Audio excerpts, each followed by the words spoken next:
Hello and welcome back. This is Dmac and this is my entry into John Locke's 300 subscriber giveaway. Congratulations on the 300 subs, that's pretty epic. I think last time I looked you're about 330 actually, so yeah, doing really well, absolutely smashing it, and your passion for the hobby comes over really well in your videos. So yeah, John just said to talk about our favourite tool for lock sport, which hopefully, if I can get this picked, I will let you know what mine is currently, because there's all sorts of tools we do use for lock sport, and it's probably quite difficult to just choose one. Right, let's pop this in there. And I think if I've got to be careful with this one. Sorry, I'll just mention I've taken off the C clip there, so that plug could come loose at any moment. And I think if I put him in the vise like that carefully, yeah, so if I pick it clockwise, I won't be able to pick it anti-clockwise, but if I pick it clockwise we should be able to see if we get an open. And that's stuck. Why is that stuck? Oh, don't know. Okay, he's in there. Let's grab a pick and a tensioner. I've got this lovely custom Haribo teardrop. I'll use that one. There we go. And let's go clockwise, as we said. It's quite a... This keyway, it looks quite intimidating, but this is a 19 thousandths, I think, this pick, and there's loads of room in there, so we'll just pick off the bottom of the keyway for this one. Okay. So 2's binding, little click on 2. Oh, it's a 5-pin core in this. 1's binding. I think 1's binding. Going all the way up.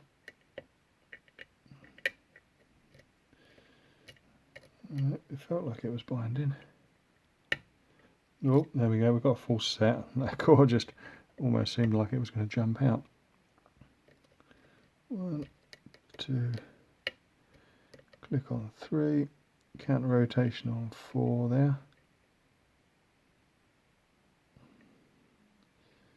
Doesn't want to set. I guess we've got a spool in there. We've lost our full set. 2's binding again, and we got it back. I think 2 must have dropped. Okay, 1, 2, 3, 4. Counter rotation on 4.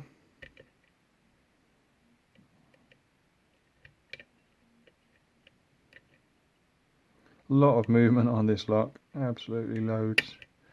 Right, click on 4. We've lost our full set.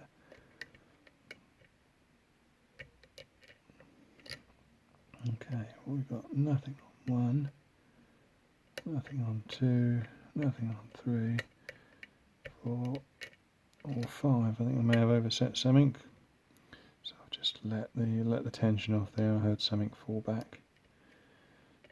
And I think was that.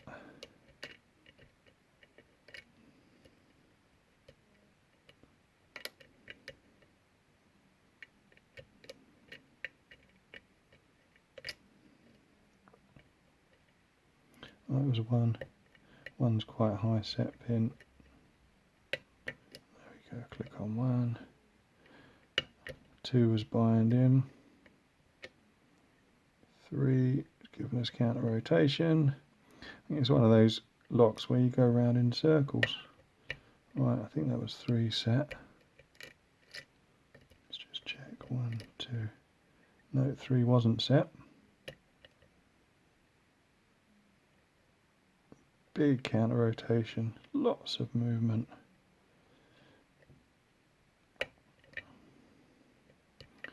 Not sure if I set him. No, I didn't. Alright. That was okay. 1's dropped. It's one of those locks where you just go around in circles.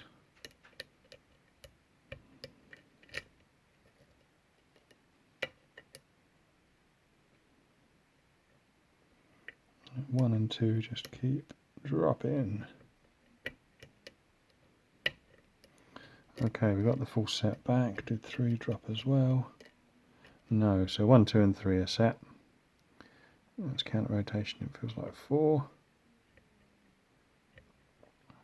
Trying to go slowly because I don't want 1 and 2 to drop back down again. They seem to have a habit of doing that.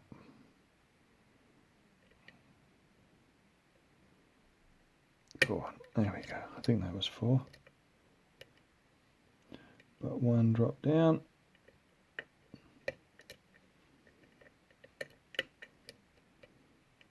And 2 drop down. And 3 drop down.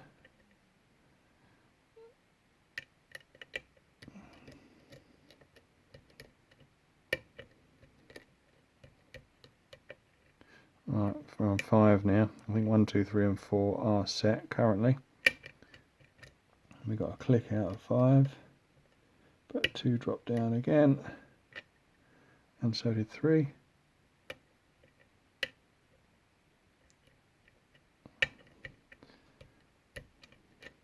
Yeah, some locks you get very tiny movement out of them, and you really don't know if you're getting anywhere. This lock is, I don't know, very talkative, giving me lots of feedback. Don't know if I'm actually getting anywhere. 1, 2, 3 again. You've got to let them go really far back. It feels like a deep spool. Interested to see what pins we've got in here.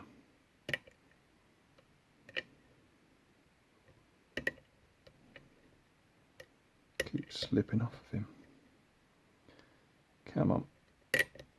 Right. We got a click.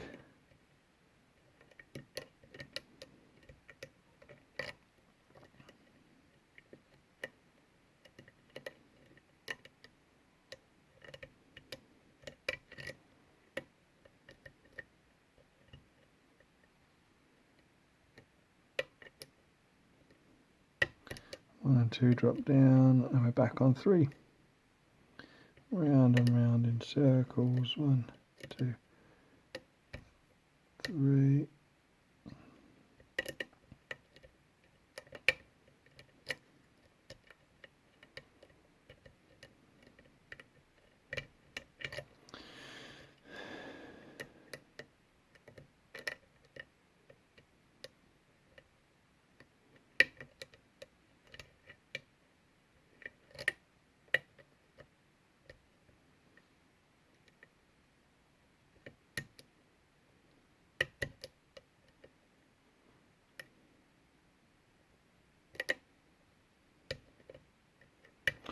I'll try a different different pick in there. Try this reach pick, because I think I'm just going around in circles. I've reset there. So 1,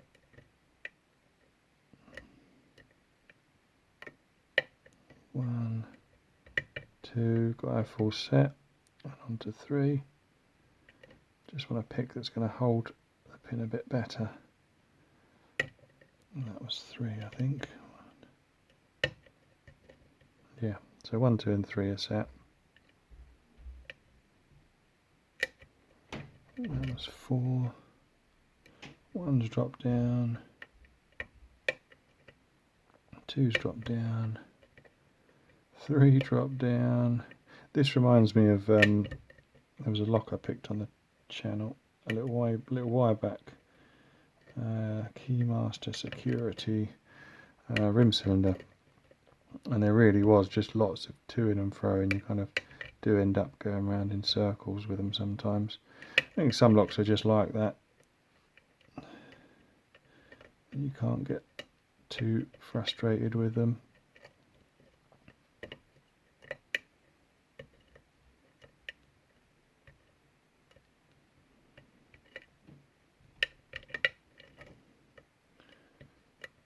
One's dropped down again. He's set. 2's dropped down again. And so it's 3.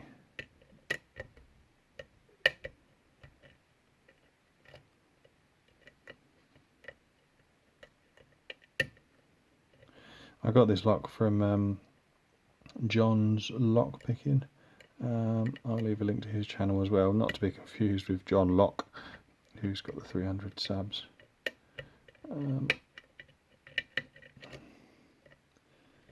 So I'll have to thank him. It's quite a nice lively pick actually. Either that or I'm having a bad day, I don't know. But I am just going around in circles with this.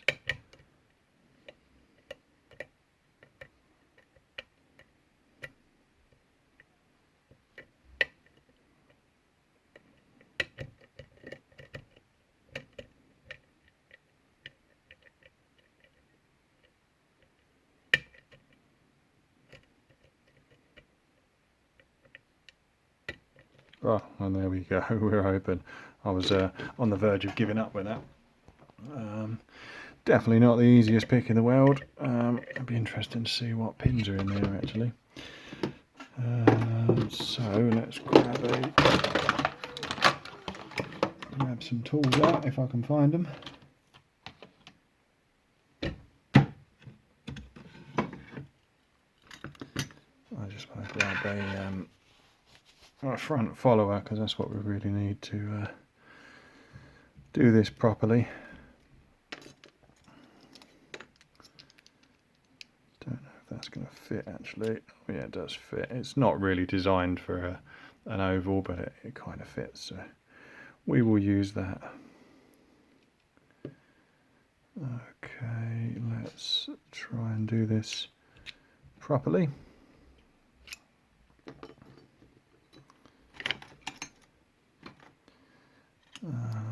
Okay, so yeah, going on to John Lock's, I just dropped all the pins out there. We'll have to sort those out in a sec. Not the prettiest gutting. Not sure which way these go around, but they're all standard anyway. So it doesn't make too much difference, does it really? No countermill or anything like that. Wow. Oh my days, look at that. How's that for a spool? That is monstrous. And another one. Well, that really explains why I kept dropping. These are more like bloody barbells that you'd get at the gym. So we've got a standard anti-drill in 1 and 2. Tell you what I'm going to do just before I show you those. I think I looked at an Evva before, and that had some really long spools in it. I'm just going to grab what I would consider to be a normal size spool and just pop him down there. And then you'll be able to see the actual size difference there. Look at that. So yeah, these key pins, they could be in the wrong order. I think I kind of mucked those up. But look at that. That's like twice the size. Twice the size of a normal spool. And that kind of explains that weird, not the weird counter rotation, sorry, but the extreme counter rotation I was getting. That's like twice the length of a normal pin, normal driver pin, I'd say. But yeah, lots of fun to pick, and it's really really quite responsive actually when you do pick it. So anyway, what was I going to say? Yeah, John Lock's giveaway. He said to talk about our favourite tool for lockpicking. I think for me it would have to be a tie actually between this pinning tray, which is absolutely fantastic. I think when I started out, I started with this one here, which is a 3D printed one, which is great and works really well. But I think because I started watching Lockpicking Lawyer and he had an aluminium pinning tray, I really sort of wanted to find one, and I found them quite a struggle to find one actually in England. But yeah, this one came from RWB Yan. He's on all the Facebook groups, so you can find him there. But yeah, he makes these trays, and this is an absolute beast. It's very heavy, very weighty, so that when you knock it and you've got your pins set up on there, you know, they don't go flying, and it sticks to the table really well. You've got all sorts of slots here for bits and bobs. Your core can sit in here. These are designed, I think, for disc detainers, but I use them for, you know, various other sort of pins and springs and things like that, just to keep it all organised. So that one is probably my one of my favourite tools, but it is tied with this one, which was one that I've made, which is a core holder. There you go, core slides in there. So as you can see, when I gutted this one, I spilt all those pins down there because I've neglected to use it, which is quite ironic considering I'm sort of featuring it in a video. But yeah, on a good day, when you take it out of the lock, or if you're, I use it quite often for challenge locks and that sort of thing. Just quickly dump these pins in here. So yeah, if you've taken it out of the lock body, you just pop it into there. It sits quite nicely in this tray in that section there. And it can sit there quite safely and not get knocked, as I just demonstrated. Yeah, and that's made out of a Euro cylinder body, which I've ground down one side of. You can see the Bible holes in there, and I've just put a couple of countersink screws through this bit of oak that I had knocking around. So yeah, I just knocked it up in the workshop, and was really impressed with how it's come out. I didn't think I'd use it. I'm spilling pins again. I didn't think I'd use it as often as I do, but it always lives here, and I generally, apart from this video obviously, yeah, generally we'll put the core in there so I don't spill the pins all over the place like I just did. So I think, yeah, it's a close tie between this excellent pinning tray. Really recommend it. And yeah, this, I don't know what you'd call it, a core stand I suppose you'd call it, but yeah, these are really easy to make yourself. I recommend you doing it. You just need to cut the bottom off of the Euro cylinder there, and then yeah, all sorts of cores fit in there, and the occasional one doesn't, but most of the locks that I come across, they fit in there really quite nicely. But yeah, that's my probably favourite tool, along with this tray, that I use for lock sports so far, but I'm sure there'll be others in the future. Anyway, enough waffling on from me. Really impressed with those spools, by the way. Thank you to John's Lockpicking for sending me this lock this week. Really appreciate that, and that's a nice fun lock to pick. And yeah, massive congratulations to John Lock on his 300 subscribers achievement on YouTube, and hopefully this giveaway will, you know, mean that I can get my hands on those goodies. But yeah, congratulations with that, and thanks for watching.